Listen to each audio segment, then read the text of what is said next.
मेरी शादी को काफ़ी समय हो चुका था, लेकिन मेरे पति ने मुझे हाथ भी नहीं लगाया था। मेरी सास रोज़ाना कमरे में केसर वाला दूध लेकर आती और कहती, इसे अपने पति को पिला देना। इस दूध को पीने के बाद मेरा बेटा तुम्हारे साथ पति पत्नी का रिश्ता ज़रूर बनाएगा। लेकिन मेरा पति दूध पीता नहीं था, बल्कि उसे फेंक देता। मुझे बहुत गुस्सा आता। एक दिन मैंने उस दूध को फेंकने नहीं दिया और खुद ही पी लिया। थोड़ी देर बाद जो हुआ, मेरे रोंगटे खड़े हो गए। ना जाने क्यों अक्षत रोज ग्लास का दूध फेंक देता। मुझे उसकी यह हरकत बहुत बुरी लगती थी। मैंने उसे कई बार मना भी किया और कहा कि जब मम्मी जी इतने प्यार से दूध लेकर आती हैं तो फिर उसे पी लिया करो, लेकिन वह बात ही नहीं मानता और उस दूध को फेंक देता। लेकिन आज मैंने सोच लिया था कि उसे दूध फेंकने नहीं दूंगी, इसलिए मैंने उसे दूध लेकर साइड टेबल पर रख दिया। उसने मुझे कहा कि दूध फेंक दो। मैंने कहा मैं थोड़ी देर में फेंक देती हूँ, और फिर थोड़ी देर बाद मैंने वह दूध पी लिया। लेकिन मुझे नहीं पता कि दूध पीने के बाद मेरे साथ। मेरा नाम जिया है। मैं एक विधवा हूँ और विधवा होने के बाद अपने ससुराल में ही रह रही हूँ। मेरी शादी 1.5 साल पहले रोहन से हुई थी। रोहन मेरी दोस्त का रिश्तेदार था। ये रिश्ता रोहन की मर्जी और पसंद के मुताबिक हुआ था। हमारा इन लोगों से मिलना जुलना तो नहीं था, लेकिन मेरी दोस्त की बहन की शादी में हमारी मुलाकात हुई। रोहन को मैं पहली नज़र में ही अच्छी लगी थी। मेरी मम्मी वैसे भी मेरे रिश्ते के लिए बहुत परेशान थी, इसलिए रोहन का रिश्ता आते ही उन्होंने फ़ौरन स्वीकार कर लिया था। दरअसल मैं जब छोटी थी तभी मेरे पापा की मृत्यु हो गई थी और उसके बाद मम्मी ने अकेले मेरी परवरिश की थी। मेरा और कोई बहन भाई नहीं था। मैं अपनी मम्मी की इकलौती औलाद थी, इसलिए मम्मी का इकलौता सहारा मैं ही थी। मम्मी ने छोटी मोटी नौकरियां करके मेरी परवरिश की। रोहन एक बहुत अच्छे और प्यार करने वाले पति थे। मैं बहुत खुशकिस्मत थी कि वो मेरी ज़िंदगी में आए। रोहन ने हर तरह से मेरा ख्याल रखा और उनकी कोशिश होती कि मेरी हर ज़रूरत को पूरा करे। मम्मी भी हमें खुश देखकर बहुत खुश थी। मेरी सास कभी अच्छी तो कभी बुरी हो जाती, लेकिन मैं नज़रअंदाज कर देती, क्योंकि घरों में ऐसी छोटी मोटी मामूली बातें हो जाती हैं। 1.5 साल कैसे गुजर गए पता ही नहीं चला। रोहन मुझे बहुत कम मायके जाने देते थे, क्योंकि उनका कहना था कि मैं तुम्हारे बगैर एक पल भी नहीं रह सकता। इसलिए वह मुझे मायके में रात को नहीं रहने देते थे। अपने साथ लेकर जाते और अपने साथ ही वापस ले आते, क्योंकि उनका कहना था कि मैं तुम्हारे बगैर एक पल भी नहीं रह सकता। एक दिन मम्मी की तबीयत बहुत ज़्यादा ख़राब थी, जिसकी वजह से मैं बहुत परेशान थी। मेरी परेशानी को देखते हुए रोहन ने मुझे मम्मी के पास रात को रुकने की अनुमति दे दी और कहा कि तुम आज यहीं पर रुक जाओ। आंटी की हालत ठीक नहीं है। मैं कल किसी समय आकर तुम्हें ले जाऊंगा। मैं खुद भी अपनी माँ के पास रुकना चाहती थी, लेकिन रोहन की वजह से उनसे कह नहीं पा रही थी। लेकिन जब उन्होंने खुद कह दिया तो फिर मैं खुशी खुशी माँ के पास रुक गई। लेकिन मुझे नहीं पता था कि मेरा यहाँ पर रुकना मेरी सारी ज़िंदगी की बर्बादी बन जाएगी। मुझे ऐसा दुख मिलेगा जिससे मैं कभी नहीं निकल सकूँगी। रोहन मुझे छोड़कर वापस चले गए थे। मम्मी की हालत भी अच्छी नहीं थी। मैंने उनको दवा देकर लिटा दिया और उनके लिए दूध गर्म करने किचन में चली गई, क्योंकि गर्म दूध पीने के बाद उनको काफ़ी अच्छा महसूस होता था। मम्मी को दूध पिलाकर मैं उनके पास ही सोने के लिए लेट गई और बिल्कुल उसी तरह उनके साथ लग गई जैसे शादी के पहले उनके साथ लिपटकर सोया करती थी। लेकिन थोड़ी ही देर बाद, करीब रात के 10 बजे, एक फ़ोन आया जिसने मेरी दुनिया ही उजाड़ दी। फ़ोन रोहन के घर से आया था। फ़ोन पर रोहन का छोटा भाई अक्षत था, जिसका कहना था कि भाभी, भाई हम सबको छोड़कर चले गए। हमारी दुनिया उजड़ गई, हम अनाथ हो गए, भाई मर गए हैं। यह बात सुनना था कि मेरे पैरों तले से ज़मीन निकल गई और आंखें पत्थर की हो गई। मैं बार बार उनसे पूछ रही थी, क्या हुआ, तुम क्या बकवास कर रहे हो, क्या हुआ है मेरे रोहन को। लेकिन तब तक फ़ोन बंद हो चुका था। मैंने मम्मी की हालत की भी परवाह नहीं की और पागलों की तरह बाहर की तरफ भागी। मम्मी मुझे पीछे से आवाज़ देती रह गई, जिया रुको तो सही, क्या हुआ है, मुझे तो बताओ। लेकिन मुझ में इतनी हिम्मत नहीं थी कि मैं मम्मी को कुछ बताती। मैं किसी तरह भागकर सड़क पर आई और एक बस को हाथ देकर उसमें बैठ गई। मैं भगवान से प्रार्थना कर रही थी कि सब कुछ ठीक हो, अक्षत ने मजाक किया हो, रोहन ने मुझे बुलाने की खातिर अक्षत से वह फ़ोन करवाया हो। लेकिन ऐसा कुछ नहीं हुआ। मेरी सारी दुआएं खाली गई। मैं जब अपनी ससुराल पहुंची तो देखा वहां पर तो मातम का माहौल था। लोगों की भीड़ थी और हर आंख से आंसू गिर रहा था। हर कोई रो रहा था। सामने मेरा रोहन बेजान शरीर के साथ लेटा हुआ था, आंखें बंद किए हुए। ऐसा लग रहा था जैसे अभी अभी आंखें खोल देगा। मैं एकदम आगे बढ़ी और फिर बेहोश होकर गिर गई। ना जाने कितने समय के बाद मैं होश में आई, और जब होश में आई तब तक रोहन का अंतिम संस्कार हो चुका था और मैं रोहन के गम को दिल से भुला नहीं पा रही थी। बार बार उनका हंसता मुस्कुराता चेहरा मेरी निगाहों के सामने आ रहा था। वह हमेशा मुझसे यही कहते थे कि कभी मुझे छोड़कर मत जाना, वरना मैं मर जाऊंगा। और शादी के बाद यह पहली रात थी जब मैं उनसे अलग थी, और उसी रात रोहन मुझे छोड़कर इस दुनिया से चले गए थे। मुझे तो अभी तक यह नहीं पता था कि रोहन को क्या हुआ है। मैं अपने कमरे में बैठी हुई थी, रोहन को याद करके रो रही थी। 5 दिन गुजर चुके थे। मैंने अपनी सास से पूछा, आखिर रोहन को हुआ क्या था? तो मेरी सास कहने लगी, पता नहीं, मैं तो अपने कमरे में आराम कर रही थी। अचानक शोर हुआ था। मैं बाहर आई तो देखा अक्षत चिल्ला रहा था। मैं दिल पर हाथ रख के आगे बढ़ी तो देखा रोहन नीचे फर्श पर गिरा हुआ था। उसका सोते सोते ही देहांत हो गया था। अक्षत उसके कमरे के बाहर से गुजर रहा था। रोहन को ज़मीन पर गिरे देखकर उसके पास गया, जिसकी वजह से उसे उसकी मौत का पता चल गया। मेरी सास रोते हुए कहने लगी, और मैं खाली खाली निगाहों से उन्हें देखती रह गई। ऐसा लगने लगा जैसे रोहन की मौत की मैं ही जिम्मेदार हूँ।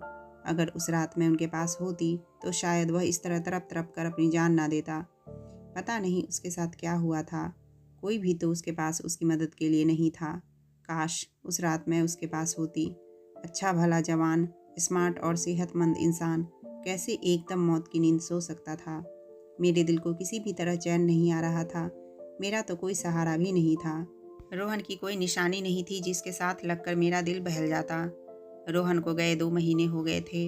मैं वापस अपनी माँ के घर जाना चाहती थी, लेकिन मेरी सास ने मुझे जाने नहीं दिया। वह कहने लगी, तुम मेरे रोहन की निशानी हो, तुमसे मुझे अपने बेटे की खुशबू आती है, मैं तुम्हें वापस नहीं जाने दूंगी। इसलिए मैं उनके पास ही रह गई। मम्मी से जब मैंने पूछा तो उनका भी यही कहना था कि यह तुम्हारी अपनी मर्जी है।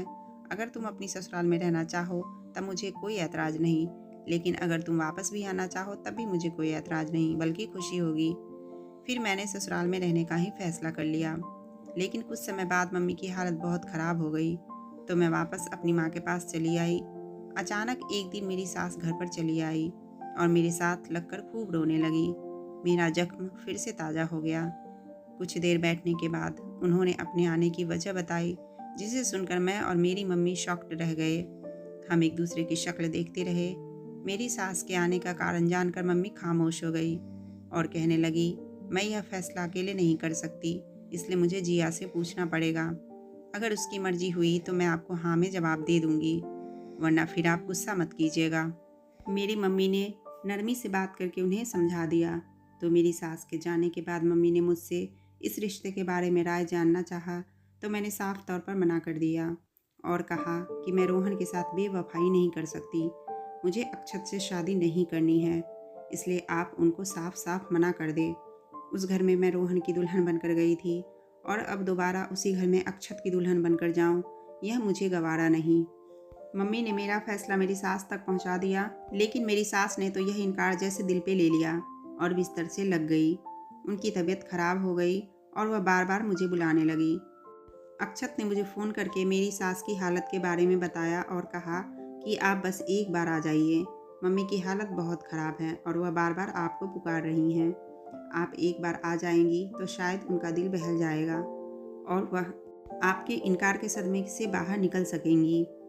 उसकी बात पर मैं खामोश हो गई और फिर मैंने कहा कि मुझे तुमसे शादी पर ऐतराज़ नहीं है। असल में मैं शादी ही नहीं करना चाहती। एक बार मैंने शादी कर ली और दोबारा अब शादी नहीं करना चाहती। मैं पूरी ज़िंदगी अपने रोहन के नाम पर जीना चाहती हूँ, इसलिए मुझे माफ़ कर देना। लेकिन मेरी बात सुनकर वह कहने लगा, मैं खुद भी आपसे शादी के लिए नहीं तैयार हूँ। आप मेरे लिए बहुत ही सम्मान का स्थान रखती है। मैंने हमेशा आपको अपनी भाभी समझा है और आपको इज्जत और सम्मान दिया है, इसलिए मैं आपसे शादी के बारे में सोच भी नहीं सकता। मैंने माँ को भी मना कर दिया था, लेकिन वह नहीं मान रही है। वह आपसे बहुत मोहब्बत करती है, क्योंकि आप भैया की पत्नी थी और अब उनकी विधवा हैं। इसलिए माँ आपको अपने साथ अपनी ही नज़रों के सामने रखना चाहती हैं। लेकिन अगर आप राज़ी नहीं हैं तो कोई बात नहीं है, मैं माँ को मना लूँगा। आप बस कभी कभी माँ के पास आ जाया करो। अक्षत ने ये कहकर फ़ोन रख दिया और मुझे भी तसल्ली हो गई। लेकिन मेरी सास किसी भी तरह नहीं मान रही थी और उनकी हालत भी नहीं संभल रही थी। आखिरकार मेरी मम्मी भी सास की साइड हो गई और उन्होंने भी मुझ पर प्रेशर करना शुरू कर दिया और कहा कि तुम अक्षत से शादी कर लो, इस तरह मैं भी सुकून से मर सकूंगी। आखिर कब तक तुझे विधवा के चोले में देखती रहूंगी? तुम मेरी इकलौती औलाद हो। मैं तुम्हें इस तरह इन सफ़ेद कपड़ों में देखकर अंदर ही अंदर मरती रहती हूँ। मैं चाहती हूँ कि अब तुम्हारी ज़िंदगी में भी बाहर आ जाए। जो किस्मत में होना था वह हो गया। रोहन और तुम्हारा साथ यहीं तक था। अब तुम उसको दिल से निकाल दो और अपनी ज़िंदगी की नई शुरुआत करो। अगर तुम अपनी ज़िंदगी में सेट हो जाओगी तो मैं भी सुकून की मौत मर सकूंगी। मैंने कहा ठीक है, मैं तैयार हूँ। आप मेरी सास को हाँ कह दो। जो फैसला इतने दिनों से नहीं हो पा रहा था वह मैंने एकदम अचानक से कर दिया। माँ भी मेरे फैसले को सुनकर बहुत खुश हुई और मुझे खुश रहने का आशीर्वाद देते हुए खुद रोने लगी। मैंने मम्मी के गले लगकर उन्हें चुप कराया। मैं खुद भी अपने इस फैसले पर एकदम हैरान हो गई थी, लेकिन कहीं ना कहीं एक सुकून यह भी था कि इस तरह मैं रोहन के साथ जुड़ी रहूंगी। कल अगर मेरी माँ कहीं और मेरी शादी कर देती तो मैं रोहन को इतनी आज़ादी से याद नहीं कर सकती थी जिस तरह उनके अपने घर में उनके छोटे भाई के सामने कर सकती थी। और वह घर रोहन का था। उस घर से रोहन की यादें जुड़ी थी। वह कमरा जिसमें मैंने और रोहन ने खूबसूरत पल गुजारे थे, वह कमरा मुझसे छीन जाता। लेकिन अक्षत से शादी करने के बाद वह घर हमेशा हमेशा के लिए मेरा हो जाएगा। मैं रोहन से हमेशा जुड़ी रहूंगी। यही सब सोचकर मैंने यह फैसला कर लिया था। मम्मी ने सुबह होते ही मेरी सास को यह खबर पहुंचा दी थी और वह उसी दिन मिठाई लेकर मेरे पास चली आई और उन्होंने मेरा मुंह मीठा कराया था। मेरी सास ने बैठे बैठे 2 दिन बाद की शादी की तारीख भी पक्की कर दी। मैं इतनी जल्दी तैयार नहीं थी, लेकिन मेरी सास कहने लगी शुभ काम में देर नहीं करनी चाहिए और मैं नहीं चाहती कि मेरी बेटी अब और मुझसे ज़्यादा दूर रहे। अपनी सास की इतनी मोहब्बत पर मैंने उनकी रजामंदी के आगे सर झुका दिया और 2 दिन बाद मेरी और अक्षत की शादी बिल्कुल ही साधारण तरीके से हो गई। अब मैं अक्षत के साथ विदा होकर ससुराल वापस आ गई। मुझे नहीं मालूम कि वो इस रिश्ते पर राजी था या नहीं, लेकिन वह मुझे ज़रा चुप चुप सा लग रहा था। इससे पहले तो अक्षत के साथ मैं काफ़ी सहज रहती थी। वो भी मुझसे काफ़ी बात कर लिया करता था, लेकिन अब रिश्ता बदल गया था, इसलिए कुछ अंदाज़ा नहीं था कि आगे हम एक दूसरे के साथ कैसा व्यवहार करने वाले हैं। इस घर में मेरी हैसियत तो एक बहू की ही थी, लेकिन अब मेरा कमरा बदल चुका था। पहले मैं रोहन के कमरे में थी और अब मैं अक्षत के कमरे में आ गई थी। आज की रात मेरी सुहाग रात थी, लेकिन दिल में कोई उमंग नहीं थी, बल्कि मुझे बहुत अजीब लग रहा था। मुझे रोहन की याद आ रही थी, आंखों से आंसू आ रहे थे। थोड़ी देर बाद अक्षत कमरे में आया तो मैं जल्दी से सिमट कर बैठ गई। वो मेरे करीब आकर बैठ गया। मैंने सोच लिया था कि मैं अक्षत से बात करूंगी कि वह मुझे कुछ दिन का समय दे। मैं इस रिश्ते को पहले दिल से स्वीकार करना चाहती थी, लेकिन उसने कसकर मेरा हाथ पकड़ लिया। मैं उसकी हरकत पर दंग रह गई। मुझे उससे बिल्कुल भी यह उम्मीद नहीं थी। वह इतनी जल्दी कैसे भाभी और देवर के रिश्ते को भूल सकता था। भले ही अब मैं उसकी पत्नी थी, लेकिन कल तक मैं उसकी भाभी थी। मैंने जल्दी से अपना हाथ उसके हाथ से छुड़ा लिया। वो कहने लगा, अब तुम मेरी पत्नी हो, तुम पर मेरा पूरा हक है, मुझसे यूं दूर मत जाओ। यह कहकर वो मेरे और करीब आ गया। इससे पहले कि वह अपने पति होने का हक पूरा करता, एकदम ऐसा लगा जैसे उसको करंट लगा हो और वह जल्दी से मुझसे दूर होकर बैठ गया। उसके चेहरे का डर साफ दिखाई दे रहा था। ऐसा लग रहा था जैसे उसने कोई भयानक चीज़ देख ली हो। उसकी आंखें फटी की फटी रह गई। फिर वह मुझसे खुद ही कहने लगा कि आप बेड पर सो जाओ और मैं सोफे पर सो जाता हूँ। मुझे भी इस बात पर कोई ऐतराज़ नहीं था, बल्कि इस बात का सुकून था, क्योंकि मैं खुद उससे बहुत झिझक महसूस कर रही थी। इसलिए मैंने चुपचाप उठकर अपने कपड़े बदले और सोने के लिए लेट गई। मुझे यहाँ पर नींद नहीं आ रही थी। बार बार रोहन का ख्याल दिमाग पर छा रहा था।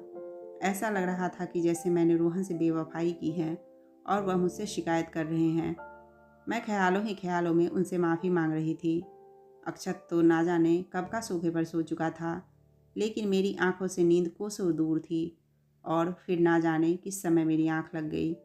सुबह के समय जब मैं कमरे से बाहर निकली तो मेरी सास ने मुझे गहरी नज़रों से देखते हुए खुश रहने का आशीर्वाद दिया। मैं खामोश नज़रों से उन्हें देखती रह गई। कुछ दिन इसी तरह गुजर गए।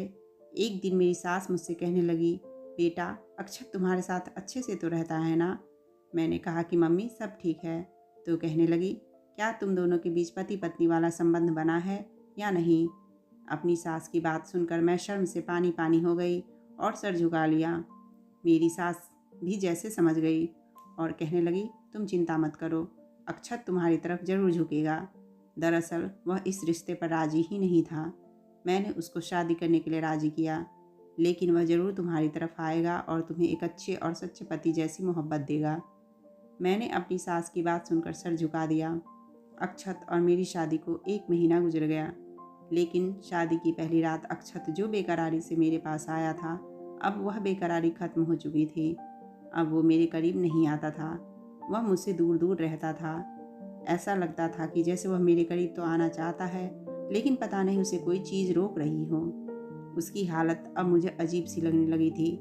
वह रात को अचानक उठकर बैठ जाता और बहुत देर तक कमरे में इधर उधर टहलता रहता। मैंने उससे पूछा भी, लेकिन उसने मुझे कुछ नहीं बताया। एक दिन मैंने अपनी सास से बात की। मेरी सास यह सब सुनकर हैरान रह गई। उन्होंने पूछा, क्या अक्षत ने तुम्हें एक बार भी हाथ नहीं लगाया? तो मैंने सर झुका दिया और वह मेरी चुप्पी का मतलब समझ गई। मेरी सास भी परेशान हो चुकी थी। हम दोनों के बीच पति पत्नी वाला कोई संबंध नहीं बना था। मेरी सास किसी सोच में डूब गई थी। उसी रात मेरी सास ने अक्षत को अपने कमरे में बुलाया और पता नहीं दोनों माँ बेटे कमरे के अंदर क्या बातें कर रहे थे। फिर अगली रात जब मैं कमरे में चली गई तो मेरी सास कुछ देर बाद ही दूध का गिलास लेकर आई, जिसमें केसर मिला हुआ था। कहने लगी, यह अक्षत को पिला देना, उसका दिल तुम्हारी तरफ जरूर झुकेगा, उसके दिल में तुम्हारे लिए मोहब्बत बढ़ेगी। मैंने उनकी बात सुनकर सर हिला दिया और दूध टेबल पर रख दिया। कुछ देर बाद ही वो कमरे में आ गया और मैंने उससे कहा कि वह दूध पी लो, लेकिन उसने अजीब हरकत की। उसने वह ग्लास का दूध उठाकर फेंक दिया। मैं उसकी इस हरकत से हैरान रह गई। मैंने उससे कुछ नहीं कहा। सुबह अचानक मेरी सास ने अक्षत से पूछ लिया, क्या तुमने दूध पिया था? तो वह कहने लगा, नहीं, भाई ने सपने में आकर मना कर दिया था तो मैंने उसे नहीं पिया। अब हर रोज़ ही ऐसा होता। मेरी सास दूध मुझे कमरे में पकड़ा देती और कहती कि अक्षत को पिला देना, लेकिन मैं उससे कहती तो वह दूध पीता ही नहीं था, उल्टा वह उसे फेंक देता था। मुझे अब उस पर गुस्सा आने लगा था कि आखिर वह ऐसा क्यों करता है, और अब मुझे अपनी सास पर भी गुस्सा आता कि अगर वह दूध नहीं पीता तो वह उसे ना दिया करे। इस तरह रोज़ दूध को फेंकने से क्या फ़ायदा। लेकिन मेरी सास भी रोज़ाना दूध का गिलास कमरे में रख जाती और अक्षत भी रोज़ाना वह दूध फेंक देता। उस दिन तो मैं उसके साथ इस बात पर लड़ पड़ी थी कि यह जो तुम कर रहे हो बहुत गलत बात है। आखिर मम्मी इतने प्यार से तुम्हें दूध का गिलास देकर जाती है और तुम हो कि उसे फेंक देते हो। कितनी बुरी बात है। इस तरह दूध का अपमान होता है। खाने पीने की चीज़ों का सम्मान करना चाहिए। और मम्मी का दिल भी टूटता है। अक्षत कुछ पल खामोशी से मुझे देखता रहा और फिर कहने लगा, मैंने आपको पहले ही कहा था कि भाई ने सपने में आकर मुझे मना किया है कि दूध मत पीना, इस वजह से मैं दूध नहीं पीता हूँ। मम्मी को भी यह बात समझनी चाहिए, लेकिन ना जाने क्यों वह नहीं समझती है। उसने यह जवाब दिया तो मैं चुप हो गई। मुझे समझ नहीं आ रहा था कि अक्षत के साथ क्या समस्या है। उसने मुझसे शादी तो कर ली थी, लेकिन अभी तक हमारे बीच कोई भी रिश्ता नहीं बन पाया था जो पति पत्नी के बीच होता है। वह मेरे और अक्षत के बीच नहीं था। मैंने भी कोशिश नहीं की थी और वह भी मेरे साथ अजनबी जैसा सलूक करता था और मैं भी उससे दूरी बनाकर रखती थी। पहले हमारा जो संबंध था वह देवर भाभी का था, अब तो वो भी नहीं रहा। पहले कम से कम मैं भाभी होने के नाते उससे काफ़ी बातचीत कर लिया करती थी और वह भी मुझसे बातें कर लिया करता था, लेकिन अब वह देवर भाभी वाला रिश्ता ख़त्म हो गया था। अब जब भी वह मुझसे बात करता तो उसके शब्दों में झिझक होती थी और मैं भी उससे बातें करते हुए झिझक महसूस करती थी।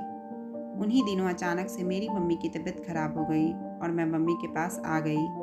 मैंने मम्मी की खूब सेवा की और मेरी मम्मी अब बिल्कुल ठीक हो गई। उन्हीं दिनों मेरी एक पुरानी दोस्त भी अपनी ससुराल से मायके आई हुई थी। उसे पता चला कि मैं भी मायके आई हूँ तो वो मुझसे मिलने मेरे घर आई। मैं उसे देखकर बहुत खुश हुई। मैंने उससे कहा कि मैं भी तुम्हारे बारे में ही सोच रही थी और तुमसे मिलने के लिए आज तुम्हारे घर जाने वाली थी। चलो अच्छा हुआ तुम आ गई, कितने दिन हो गए थे हमें मिले हुए। मैंने उसका बहुत अच्छे से स्वागत किया और फिर उसके साथ इधर उधर की बातें करने के दौरान समय गुजरने का एहसास ही नहीं हुआ। अचानक उसने मुझे बातों बातों में अक्षत के बारे में पूछ लिया, तुम्हारा देवर, मेरा मतलब है तुम्हारा पति तुम्हारे साथ ठीक तो है ना? तो मैंने गहरी सांस भरकर कहा, वह ठीक है, बस मेरे दिल से कभी रोहन की याद नहीं जाती। मैं कोशिश तो करती हूँ कि अक्षत के साथ सच्चे दिल से अपने रिश्ते की शुरुआत करूँ और उसके साथ शादीशुदा ज़िंदगी की भी शुरुआत करूँ। उसे पत्नी होने का सारा हक और प्यार दूँ। लेकिन क्या करूँ, घर भी एक है और उस घर में पहले रोहन की पत्नी बनकर गई थी और अब अक्षत की पत्नी बनकर रह रही हूँ, तो मेरे लिए यह बहुत मुश्किल है, इतनी जल्दी पुरानी यादों से पीछा छुड़ाना। मैंने कहा तो मेरी दोस्त ने सर हिला दिया और मेरे हाथ पर हाथ रखकर कहने लगी, बस तुम हिम्मत मत हारना। कोशिश करो कि रोहन की यादों को दिल से निकाल कर अक्षत को खुले दिल से अपना लो, फिर देखना ज़िंदगी कितनी खूबसूरत हो जाएगी। मैंने भी उसकी बात पर सर हिला दिया और फिर मेरी दोस्त चली गई। उसके जाते ही मैंने मम्मी से कहा कि मम्मी, कल मैं अपने घर वापस चली जाऊंगी। बहुत दिन हो गए हैं, मेरी सास और अक्षत ना जाने किस तरह गुजारा कर रहे होंगे। मेरी बात सुनकर मम्मी कहने लगी, हाँ, मैं भी तुम्हें यही कहने वाली थी कि तुम्हें आए काफ़ी दिन हो गए हैं। तुम 2-4 दिन के लिए चली जाओ, फिर बाद में चाहे आ जाना। मैंने सर हिला दिया और उठकर कमरे में आ गई और अपने बैग में कपड़े रखने लगी। सुबह होते ही नाश्ता करके मैंने माँ से कहा, माँ, अब मैं जा रही हूँ, और यह कहकर मैं चली आई।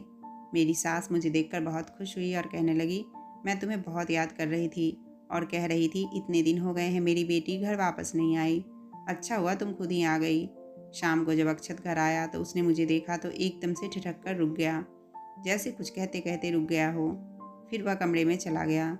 मुझे थोड़ी सी मायूसी हुई कि अक्षत मेरे इतने दिनों की गैर मौजूदगी को महसूस किया होगा और मुझे एक बार बताएगा ज़रूर कि उसने मुझे मिस किया, लेकिन उसने तो कोई भी बात नहीं की बल्कि खामोशी से चला गया। मैंने सोचा शायद अपनी माँ के सामने कहने से हिचक रहा हो, कमरे में जाकर मुझसे ज़रूर कहेगा कि मैंने तुम्हें मिस किया था। लेकिन मैं कमरे में गई तब भी उसने कुछ नहीं बोला और रात हुई तो हमेशा की तरह मेरी सास फिर से दूध का गिलास ले आई, लेकिन अक्षत कमरे में मौजूद नहीं था। कपड़े चेंज करने के बाद वो बाहर चला गया था। मैंने अपनी सास से कहा कि आप इसे वापस ले जाइए, वो पीता तो नहीं है बल्कि उल्टा इसे फेंक देता है। तो वह कहने लगी, तुम अगर प्यार से पिलाओगी तो वह ज़रूर पी लेगा। मैंने खामोशी से गिलास लेकर रख लिया। मेरी सास चली गई तो न जाने मेरे दिल में क्या ख्याल आया कि मैंने वह गिलास उठाकर खुद पी लिया और बेड पर लेट गई। अक्षत का इंतजार करते करते मेरी आंखों में नींद आने लगी थी। अभी कुछ देर गुजरी थी कि अचानक मुझे अपना मरा हुआ पति रोहन दिखाई दिया।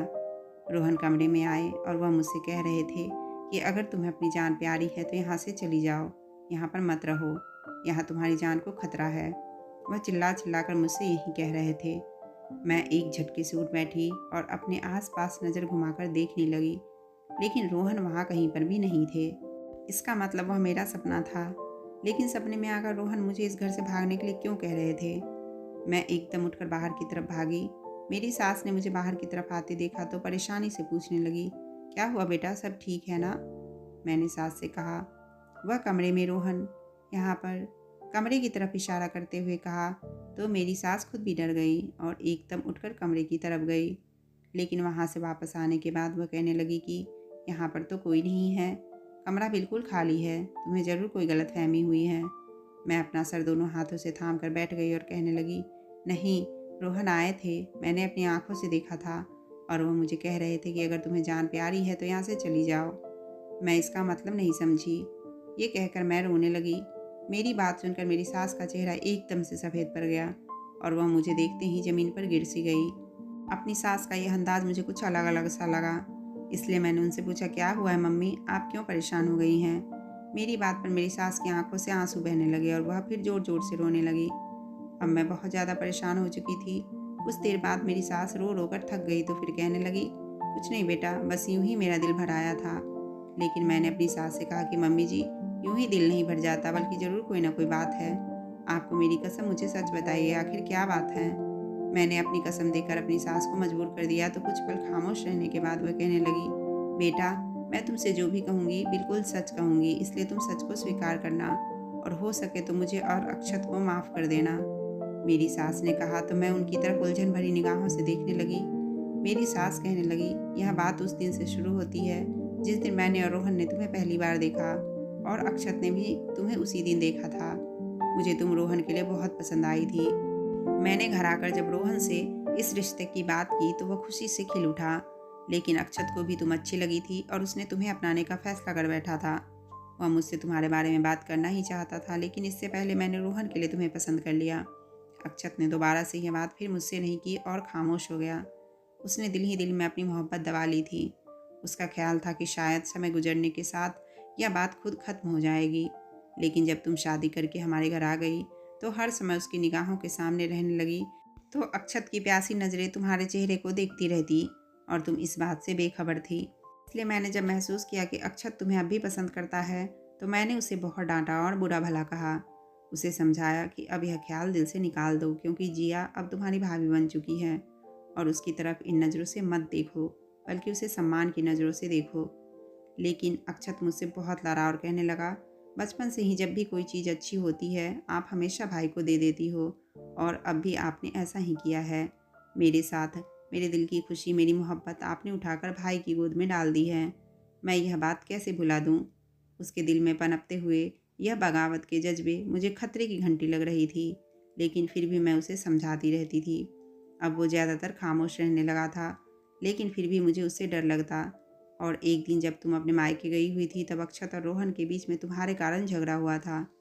रोहन ने अपने भाई पर ज़िंदगी में पहली बार हाथ उठाया था, क्योंकि अक्षत ने तुम्हारे बारे में कुछ गलत बातें बोली थीं।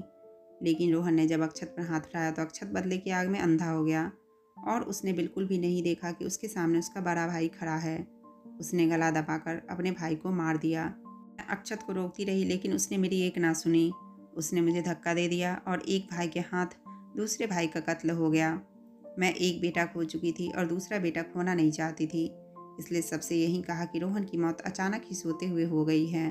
अगर लोगों को सच्चाई पता चल जाती कि भाई ने भाई को मार दिया तो मेरा एक बेटा तो वैसे ही मर गया, दूसरा भी जेल की सलाखों के पीछे होता। रोहन के मरने के बाद अक्षत ने मुझे कहा कि जाकर जिया के लिए रिश्ता मांगो, मुझे उससे शादी करनी है। मैं खामोश निगाहों से उसे देखती रह गई, जिसे अभी भी इस बात का एहसास नहीं था कि उसने अपने भाई को मार दिया। मैं तुम्हारे घर जाकर तुम्हारा रिश्ता ले आई और फिर तुम दोनों की शादी करवा दी। लेकिन शादी की पहली ही रात वो जैसे ही तुम्हारे करीब गया था उसे अपने मरे हुए भाई की शक्ल दिखाई दी थी। रोहन उसे अपनी आंखों के सामने साफ दिखाई दे रहा था और तभी तो डर कर वो तुम्हारे पास दोबारा नहीं गया। जब भी वह तुम्हारे पास जाने की कोशिश करता तो उसे रोहन की शक्ल दिखाई देने लगती थी और वह डर जाता था। जब मुझे पता चला कि तुम्हारे बीच अभी तक शादीशुदा संबंध नहीं बने हैं तो मैंने अक्षत से बात की थी। उसने मुझे सब बता दिया था कि मुझे भाई का चेहरा दिखाई देता है जैसे ही मैं जिया के करीब जाने की कोशिश करता हूँ। मैं रोहन को तो खो चुकी थी, लेकिन मैं अक्षत और अब तुम्हारा परिवार बनाना चाहती थी। मैं चाहती थी कि अब तुम दोनों ज़िंदगी में हंसी खुशी रहो। इसलिए मैं दूध में कुछ ऐसी चीज़ मिलाकर देती थी कि जिससे कि अक्षत वह दूध पी ले और फिर उसे कुछ होश ना रहे और तुम दोनों के बीच शादीशुदा रिश्ता बन जाए। लेकिन अब अक्षत को अपने भाई को मारने पर पछतावा हो रहा था, इसलिए जानबूझकर वह दूध नहीं पीता था और ना ही तुम्हारे करीब जाना चाहता था। वह अक्सर सपने में रोहन को देखता है। रोहन उसे नाराज़ नजर आता है तो उठकर बैठ जाता है। अक्षत को अब अपने किए पर बहुत पछतावा हो रहा है, इसलिए वह तुम्हारे करीब भी नहीं जाता है। वह मुझसे माफ़ी मांगता है, लेकिन मैं उसे कैसे माफ़ कर दूं जिसने मेरे बेटे को मुझसे छीन लिया। सिर्फ एक औरत को पाने की खातिर उसने मेरा घर उजाड़ दिया। अगर अक्षत पहले इस बात को समझ लेता तो शायद आज हालात अलग होते, लेकिन उसने अपनी जलन और मोहब्बत में अंधे होकर एक ऐसा कदम उठा लिया कि मेरी दुनिया ही उजाड़ दी। लेकिन अब वह पछता रहा है। मैंने उसे समझाने की कोशिश की कि जैसे भी हो अब तुम जिया के साथ अच्छे से रहने की कोशिश करो और उसे इज्जत और मोहब्बत दो। वह तुम्हारी पत्नी है। लेकिन वह कहता है, मैं जैसे ही उसके करीब जाने की कोशिश करता हूँ भाई मेरे सामने आकर खड़ा हो जाता है और फिर मैं उससे दूर हो जाता हूँ। मैं यह सब नहीं बताना चाहती थी, लेकिन आज इस तरह तुमने रोहन के बारे में कहा तो मैं तुम्हें यह सब बताने पर मजबूर हो गई, क्योंकि तुम्हें यह सब बात जानने का पूरा हक है। लेकिन मेरी बेटी, मुझे माफ़ कर देना। मैं एक मजबूर और बेबस माँ थी। मैं अपने एक बेटे के बाद दूसरा बेटा खोना नहीं चाहती थी, इसलिए मैंने तुमसे और सब लोगों से यह झूठ बोला। इसलिए मुझे माफ़ कर देना। मेरी सास ने मेरे आगे हाथ जोड़ते हुए कहा, लेकिन मैं अपने पति रोहन के कातिल को यूं ही खुला कैसे घूमने दे सकती थी। आज जिसने अपने भाई को मारा है कल को वो मुझे और अपनी माँ को भी मार सकता है। इसलिए मैंने भी अपनी सास के आगे हाथ जोड़ दिया और उनसे कहा कि मम्मी मुझे माफ़ कर दो, लेकिन मैं अक्षत को सज़ा दिलवा कर रहूँगी और मैं आपके बुढ़ापे का सहारा बनूंगी, क्योंकि वो कल को हमारे लिए भी खतरनाक साबित हो सकता है। मेरी सास ने कहा, ठीक है बेटा, तेरी जैसी मर्जी।